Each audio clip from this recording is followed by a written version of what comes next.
Hello guys, welcome back to my channel beyond the spread. And आज मैं seventh house lord in Mars नक्षत्र पे video बनाने वाली हूँ। एज यू कैन सी, मैंने ये रेड कलर भी पहना है to like channel the Martian energy. तो मैं स्टार्ट करती हूँ with the planet Mars first, because Mars को तो बताना ही पड़ेगा कि मार्स क्या सिग्निफाई करता है। So that would also carry the major themes of the relationship with your partner. तो Mars is about self assertion, मतलब कंट्रोल करना। Try to be the leader, trying to be someone जो first है, trying to be the हम कहते हैं ना वो पियोनर, मतलब स्टार्ट कर रहा है जो, तो वो इंसान हो गया Mars. So Mars is aggression, Mars is impulsivity, and Mars is all about like sensuality also. You know, usually सब बोलते हैं कि वीनस ही सेंशुअलिटी से रिलेटेड है एंड ऑल, बट मुझे लगता है कि Mars is equally reasonable and जो उसका जो मतलब कारकत्व है वो भी इससे है, मतलब वेरी सेंशुअल, वेरी समवन जो मतलब बहुत ही लाइक एकदम प्राइमल नीड्स में हो ना, वो ही मार्शियन होता है mostly. They are definitely in that energy कि वो मतलब फोकस ही उनका होता है टू एलिवेट द एनर्जी, मतलब वो जो इनके पास इतनी सारी एनर्जी होगी तो कहीं ना कहीं तो जाएगी ही। So that is the reason authentic बहुत होंगे। ऑथेंटिसिटी इज़ समथिंग जो इनके साथ अटैच्ड है। And also there is a drive in them, there is a क्या बोलते हैं कि एक इंसान के पास क्या होता है कि एक मतलब जोश होता है, बिकॉज है ना मार्स जवानी भी दिखाता है, it is the youth. Mars is all about the youth. जैसे मर्क्यूरी है ना, वो एडोलेसेंस एज दिखाता है, मतलब जब कोई इंसान एडोलेसेंट होता है जो प्यूबर्टी हिट नहीं होती है, तो that is what adolescence is, तो मर्क्यूरी वो दिखाता है। And Mars is all about youth. So youth में जैसी भी एक्सपीरियंसेस हमें होते हैं, जैसी भी फीलिंग्स हमें आती है, all is connected to Mars. तो आप समझ सकते हो कि कितना यूथफुल पार्टनर आपका होगा और कितनी सारी चीज़ें, मतलब वेरी फास्ट, वेरी अडेप्टेबल, सब कुछ होगा। तो अब मैं सारी नक्षत्र वन बाय वन स्टार्ट करती हूँ and will talk about them कि क्या कौन सा क्या रिप्रेजेंट करता है, and also will give you some key terms जो मैं हमेशा देती हूँ अबाउट ऑल द नक्षत्रस। Okay, starting with Mrigashira. तो Mrigashira is having icon of, मतलब जो रिप्रेजेंट करता है जो इनको, तो वो है deer. And deer is all about beauty. Deer is like someone who is very innocent, बहुत ही चार्मिंग होता है डियर। समवन जो मतलब एक कैरी करता है the thirst, the hunger to find something. तो आपके पार्टनर में भी वही चीज़ देखने मिलेगी। दे वुड बी समवन जो फाइंड करना चाहेगा the real meanings of everything. या तो वो ट्रूथ के साइड अफेक्टेड होंगे, मतलब ज़्यादा ध्यान देंगे वहाँ पे, या तो फिर वो मटेरियल कंफर्ट्स के बारे में देख रहे हैं, या तो उनको ट्रैवल इतना पसंद है। ये चीज़ हमें कैसे डिटरमाइन कर सकते हैं, बिकॉज मृगशीरा आधा टॉरस में पड़ता है और आधा पड़ता है इन जेमिनी। तो जो टॉरस वाला होता है, तो they would B searching, they would be always looking for material pleasure, जो टॉरस में है।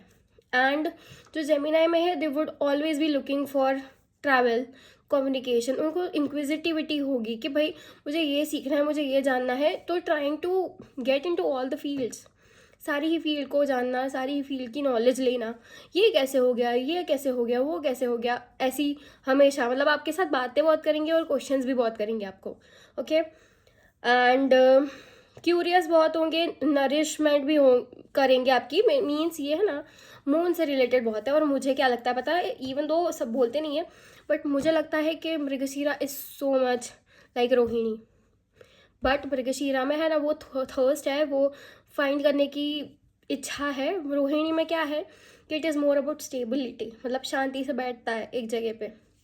बट इसमें वो बहुत ही अडेप्टेबल होता है और बहुत ही फास्ट होता है, वो बहुत फिक्स्ड है, ये फिक्स नहीं है।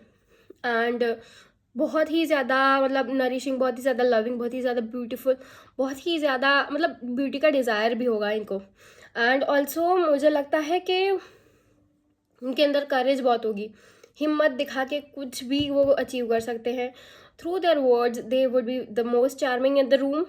एंड मैंने क्या देखा था, और they are someone very gentle and very soft. तो उनकी बात में भी बहुत सेंसिटिवली बात करेंगे, सामने वाले को समझ के बात करेंगे कि कब कैसी बातें करनी चाहिए, कब कैसा हमें टोन चेंज करना है, और सामने वाले के टोन से भी समझ जाएंगे कि ये इंसान क्या फील कर रहा है एट दैट मोमेंट।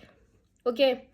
एंड इनकी जो एक ड्रॉबैक है कि वो थोड़े से इंडिसाइसिव हो सकते हैं, ईजिली बोर हो जाते हैं, एंड इनको मतलब इंटरेस्टेड रखना बहुत ही हार्ड है, बहुत ही ज़्यादा अडेप्टेबल है। इसकी वजह से क्या होता है कि मतलब खुद की पर्सनैलिटी कभी कभी खो जाती है, मतलब इंडिविजुअलिटी खो जाती है, बिकॉज जहाँ पे जाएंगे वो वैसे बन सकते हैं, बच्चों के साथ वो बच्चे जैसे बन जाएंगे, बड़ों के साथ वो बड़ों जैसे बन जाएंगे। सो कभी कभी हार्ड पड़ता है ये नेचर भी। एंड हाँ, बस कोई बुरी बात नहीं है, दोनों ही अच्छे हैं। मतलब टॉरस में भी अच्छा है, टॉरस में ज़्यादा अच्छा बोलूँगी। एंड मतलब जेमिनाई में क्यों बोल रही हूँ, क्योंकि जेमिनाई में है ना वो ज़्यादा अफेक्टिव हो जाता है, बहुत स्ट्रांगली हो जाता है। टॉरस में क्या है, थोड़ा सा तो भी शांत रखेंगे बिकॉज ऑफ टॉरस फिक्सडनेस, तो ये चीज़ रहेगी, ठीक है, कि जेमिनाई में ज़्यादा फास्ट होंगे, ज़्यादा ही मतलब चेंज होंगे, ज़्यादा ही उनके अंदर वो ड्राइव होगी। एंड मैं अभी चित्रा के बारे में बता रही हूँ। अभी हम चित्रा नक्षत्र स्टार्ट करेंगे। तो Chitra falls in Virgo and Libra दोनों में, ठीक है। ये सारे ही मार्स के नक्षत्र आधे आधे दो में डिस्ट्रीब्यूटेड होते हैं हमेशा। तो एयर ही बहुत ही एलिमेंट है, एक एयर और एक फायर रिप्रेजेंट करता है। एंड देखो वर्गो इज़ ऑल अबाउट फिक्सनेस, तो ये तो भी थोड़ा फिक्स्ड है। एंड अब देखना कि है ना, स्टार्ट वो फिक्स्ड से करता है एंड एंड वो करता है विद क्या बोलते हैं हाँ, एरी एरी एलिमेंट्स। ओके, क्योंकि देखो उसमें भी है ना जेमिनाई था, और इसमें भी मतलब क्या है, हाँ लिब्रा है। Okay, so now I am talking about कि क्या रिप्रेजेंट करता है। तो ये विश्वकर्मा इनका डेटी है। तो विश्वकर्मा जी वो बहुत सारे है ना जो आर्टिसंस होते हैं ना, उनके गॉड है, और उन्होंने बहुत सारी चीज़ें, बहुत अच्छी चीज़ें बनाई है, जैसे लंका भी उन्होंने ही बनाई थी, द्वारका भी उन्होंने बनाई है, ऐसे सब बोलते हैं। एंड मैं क्या कह रही थी कि हाँ, जो भी अच्छे अच्छे जो है ना सारे भी आर्किटेक्चर, जो भी सारी चीज़ें जहाँ पे बहुत ही आर्ट और जहाँ पे टैलेंट यूज़ होता है, तो ये नक्षत्र वाले ही होते हैं mostly. They are also very photogenic, बहुत ब्यूटीफुल होंगे। एंड अगर ज़्यादा लिब्रा में हुए ना, तो भाई तो खतरनाक beauty, you are going to get a very model like person. And बहुत ही क्रिएटिव होंगे, बहुत ही ब्यूटीफुल। तो मैंने बोला ही कि उसमें तो कोई बात ही नहीं होती। Chitra is it's self, you can understand कि चित्रा क्या है, means a picture, means something which is very idealistic. तो बहुत ही ब्यूटीफुल होंगे विद दिस थिंग। एंड इनका जो सिंबल है ना, वो एक शाइनिंग पर्ल है। सो यू कैन अंडरस्टैंड कि बहुत ही महंगे, बहुत ही एक्सपेंसिव चीज़ है वो। तो मतलब शाइनिंग है, बहुत ही उनके ऊपर सबकी नज़र जाती है। They are very expensive, they are rare, they are beautiful, they are someone जो सब चाहते हैं। सो ये बहुत ही ज़्यादा अट्रैक्शन के सेंटर बनने वाले हैं आपके पार्टनर। एंड बहुत ही लविंग है, ऐसा भले है जो भी है ये sign, but they are going to be very, मतलब भले ना 100 मरती होंगी उनके ऊपर या 100 मरते होंगे, but they would be very loyal to you, because ये बहुत ही पर्टिकुलर साइन है जो रिलेशनशिप्स को बहुत ही ज़्यादा इंपॉर्टेंस देती है, बहुत ही मैटर करती है रिलेशनशिप्स उनके लिए। एंड फैशनेबल बहुत होंगे, फैशन इज़ समथिंग जो बहुत ही अच्छी देखने मिलेगी, स्पेशली इफ़ दे आर, मतलब आपका जो प्लेसमेंट है वो ज़्यादा लिब्रा में हो ना, तो बेस्ट है। एंड वर्गो में क्या है कि वर्गो में यू विल सी कि बहुत ही डिसिप्लिन्ड है अपने क्राफ्ट को लेके, जैसे कि कोई आर्टिस्ट नहीं होते हु आर वेरी पर्टिकुलर, वो बनाने बैठ ही जाते हैं and they use their creativity with her discipline. Usually है ना जो भी आर्टिस्ट लोग होते हैं ना, जिनके पास कोई आर्ट होता है, तो वो बहुत ही डिसिप्लिन नहीं होते हैं। इट फ्लोज, तो एक दिन में 10 बना देंगे, अगर नहीं हो रहा है तो एक दिन में एक भी नहीं बनेगा, तो मतलब महीने में भी एक भी नहीं बनेगा अगर नहीं बन रहा है तो। But they would be someone with a discipline talent. And मुझे क्या बोलना था वर्गो में, हाँ वेरी प्रैक्टिकल। अगर वर्गो में फॉल कर रहा है आपका ये नक्षत्र चित्रा, एंड आपका 7th लॉर्ड उसमें है, तो ज़्यादा वो होगा। And they are going to be very artsy. Art तो चलो हमें हमेशा ही रहेगा, and their art would be very detailed. मतलब वो नहीं होती जो आर्टिस्ट जो बहुत ही स्पेसिफिक और डिटेल ओरिएंटेड होते हैं, तो they would be someone like that. And बहुत ही ज़्यादा ईजीली मैनिफेस्ट कर लेते होंगे गोल्स। और मुझे क्या बोलना था अबाउट लिब्रा, ओके। तो लिब्रा में मैंने क्या देखा है कि दे आर अगर लिब्रा में फॉल कर रहा है ना 7th हाउस का लॉर्ड, और तो मतलब क्या ऐसे चित्रा में फॉल कर रहा है और लिब्रा में हो तो आपको एक बहुत ही चार्मिंग, बहुत ही रिलेशनशिप ओरिएंटेड, बहुत ही ज़्यादा अट्रैक्टिव, बहुत ही ज़्यादा fixed on making this relationship work, वो है ना डेट टू मैरी ही करेंगे। एंड बहुत ही ज़्यादा क्या बोलते हैं कि मासेस को बहुत पसंद आएंगे। So they could be in the fields जहाँ पे ना ये सारी चीज़ें हों, जहाँ पे ब्यूटी, जहाँ पे टैलेंट, जहाँ पे आर्ट उनका दिखाना हो। बहुत ही आर्टिस्टिक नक्षत्र है, बहुत ही स्पेशली बिकॉज ये लिब्रा में अगर फॉल कर रहा हो, इसी वजह से ज़्यादा आर्ट आ जाता है। बिकॉज वीनस के साथ ये मार्स की इम्पल्सिविटी होती है ना, तो वो ज़्यादा आग लगा देता है, बिकॉज मार्स इज़ फायर। तो ये हो गया Chitra. Now I am coming to the Dhanishtha नक्षत्र। धनिष्ठा नक्षत्र है ना कैप्रिकॉन में स्टार्ट होता है in the latter part of Capricorn and end करता है इन एक्वेरियस। ओके, ये बहुत ही अच्छा नक्षत्र है to have your 7th house lord. And specially अगर है ना मतलब ये थोड़ा एक्वेरियस साइड फॉल कर रहा हो ना तो बेस्ट है। सो मैं क्या बोल रही थी कि Dhanishtha, as the name suggest, it is all about धन। एंड ये है ना they are the wealth makers. ये बहुत ही रिच नक्षत्र है टू हैव। तो आपके पार्टनर बहुत ही रिच होंगे बिकॉज आपका 7th हाउस लॉर्ड पड़ रहा है ये नक्षत्रों में। तो you are going to get someone जो वेल्थ बिल्ड करना बहुत ही आसान है इनके लिए, या तो फिर वो ऐसी ही फैमिली में बने हैं, बॉर्न हुए हैं, जहाँ पे पहले से ही बहुत वेल्थ है, पहले से ही बहुत ही ज़्यादा स्ट्रक्चर्ड ओल्ड मनी है। तो ऐसा भी हो सकता है। एंड ये नक्षत्र है ना just because they have money, it's not about all about money. Okay, तो सिर्फ ही पैसे नहीं है इनके पास, बहुत ही ज़्यादा कुछ अच्छी कैपेबिलिटीज़ भी है which can help them keeping this money, sustaining this money and also growing it. तो एक तो उनकी नेटवर्किंग स्किल्स, बहुत ही अच्छे नेटवर्कर होंगे ये। Someone who is going to be the reader, मतलब वो एक इंसान होता है ना जिसको पता है कि ये ट्रेंड है ना अब आएगा। मीन्स दे कुड भी समवन जो स्टॉक्स में भी इन्वेस्ट करते होंगे, उनको पता है कि ये वाली कंपनी ग्रो करने वाली है अभी थोड़े सालों में, तो वो वहाँ पे इन्वेस्ट कर लेंगे, वहाँ से मनी मेक कर लेंगे। या तो कोई बिजनेस उनको पता है कि हाँ ये ग्रो करने वाला है इन द नियरेस्ट पीरियड, तो उसमें इन्वेस्ट कर लिया। ऐसे करके अपना वो वेल्थ मतलब ज़्यादा से ज़्यादा बढ़ाएंगे जो अपनी फैमिली को दे पाए वो। दे वुड बी समवन जो पूरी फैमिली को बिल्ड करके देंगे। मीन्स समवन जो वो फैमिली में होते हैं ना जो सबसे ज़्यादा बिल्ड करते हैं एंड देते हैं टू द फैमिली, एंड पूरी डायनामिक्स ही चेंज कर देते हैं फैमिली की। ओके, ऐसे टाइप के पार्टनर होंगे आपके, बहुत ही ज़्यादा आर्टिस्टिक होंगे। बिकॉज है ना देखो ये मार्स के नक्षत्र है ना, मैंने देखा है कि they are very artistic. Mars, Venus very artistic, because इनके पास है ना वो एक पैशन होता है। सारे मार्स के नक्षत्र वेरी पैशनेट, सो इसकी वजह से इनके अंदर आर्ट दिखता है।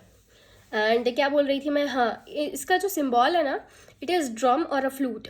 तो क्या हो गया कि ये बहुत ही म्यूज़िकल चीज़ है, तो हम है ना सिंबल से भी सीख सकते हैं कि क्या उसकी इंटरप्रिटेशन होगी क्या नहीं होगी। ठीक है, तो for example in this case वो शो करता है कि उनके पास है ना कुछ कैपेबिलिटीज़ है, या तो सिंगिंग या तो फिर म्यूज़िक से रिलेटेड कुछ भी आर्ट है जो वो है ना स्प्रेड कर सकते हैं। And also they are someone जो अट्रैक्ट कर सकता है दुनिया को, मतलब लोगों को अपनी जो रिदम है उससे दे कैन मीन्स क्या बोलते हैं कि वो हिप्नोटाइज कर देना। So they have that talent to charm people, because flute is very charming. You know भगवान कृष्ण भी प्ले करते हैं flute, and he is a very charming person. Specially flute बजाते हैं तो अब ज़्यादा चार्मिंग हो जाते हैं। तो दे हैव दिस, मतलब कुछ टैलेंट होगा उनके अंदर जो लोगों के चार्म करने के लिए बहुत ही ज़्यादा इनफ है, लोगों को फील करवा देगा। सो हाँ, लीडरशिप भी बहुत होगी इनके अंदर, बिकॉज कैप्रिकॉन में फॉल करता है ना, तो it is 10th house, like मतलब कालपुरुष की कुंडली में 10th हाउस फॉल करता है ये, मतलब 10th हाउस में फॉल करती है कैप्रिकॉन। तो they are going to be someone who is very famous, someone who is into that type of a career जहाँ पे उनको पब्लिक फिगर बनना होता है। And also they are going to be very competitive. ये ऐसी fields में ही होंगे जहाँ पे कंपटीशन बहुत हो, या तो बिजनेस हो सकता है या तो पॉलिटिक्स में हो सकते हैं, ऐसी कुछ इनका बिजनेस हो सकता है। And also very disciplined, someone who is very career oriented, very much like an achiever. मैंने बोला ना कि उनकी फैमिली में किसी ने भी इतना अचीव नहीं किया होगा, वो ओवर अचीवर होंगे फैमिली के। And very humanitarian, very humanitarian. Specially अगर है ना एक्वेरियस में फॉल कर रहा हो ना आपका ये नक्षत्र, और इसमें 7th लॉर्ड हो, तो बहुत ही ज़्यादा गिविंग होंगे। ऐसा नहीं है कि वो सिर्फ टेक कर रहे हैं, वो कुछ ऐसी इन्वेंशन करेंगे जो लोगों के लिए बहुत बेनिफिशियल हो, for the whole crowd. Okay, मतलब पूरी दुनिया तक इनकी जो इन्वेंशंस हो ना वो पहुँचे। ये 8th हाउस है ना, बहुत इन्वेंशन शो करता है, but to be honest 11th house में ज़्यादा एनर्जी है टू इन्वेंट। और 11th हाउस काल पुरुष की कुंडली में वो एक्वेरियस पड़ता है, एंड एक्वेरियस की एनर्जी भी इक्वल होती है, अबाउट 11th हाउस जैसी ही एनर्जी होती है। तो इसी वजह से मैंने ऐसा बोला कि उनके पास ह्यूमैनिटेरियन करने की कुछ ऐसा जिससे लोगों की लाइफ चेंज हो जाएगी, वो वैसी कैपेबिलिटी होगी। और ऐसी फील्ड्स में भी हो सकते हैं, रिसर्च साइंटिस्ट अगर एक्वेरियस में है तो आपका 7th house Lord. Okay, and दूसरा क्या, हाँ, अगर एक्वेरियस में है ना तो सोशल कनेक्टिविटी भी बहुत स्ट्रांग होगी। ऐसा नहीं है कैप्रिकॉन में नहीं है, बट 11th में होगी तो ज़्यादा मैग्नेटिक हो जाती है। 10th में भी बहुत है, because of their work, because of their fame. But ये क्या है, इनकी कैपेबिलिटी की बात है। जब एक्वेरियस में हो ना तो ज़्यादा कैपेबल होते हैं, ज़्यादा बना सकते हैं नेटवर्क। ओके, एंड बहुत ही एम्बिशियस होंगे, very bold, someone who has the fire to make everything happen according to their dreams, making their long term dreams come true. तो ओके, मेरा ये हो गया है मार्स का। आप मुझे बता सकते हो कि नेक्स्ट नक्षत्र आपको कौन सा, मतलब कौन से प्लैनेट का नक्षत्र जानना है। अगर आपको अपनी पर्सनल रीडिंग्स चाहिए तो आप मुझे मेल कर सकते हो, नीचे मैं डिस्क्रिप्शन में टैग कर दूंगी अपना mail ID. You can text me, you can mail me on that, आपको रीडिंग चाहिए तो। And do like, do subscribe guys अगर आपको पसंद आए तो, and also comment. Thank you.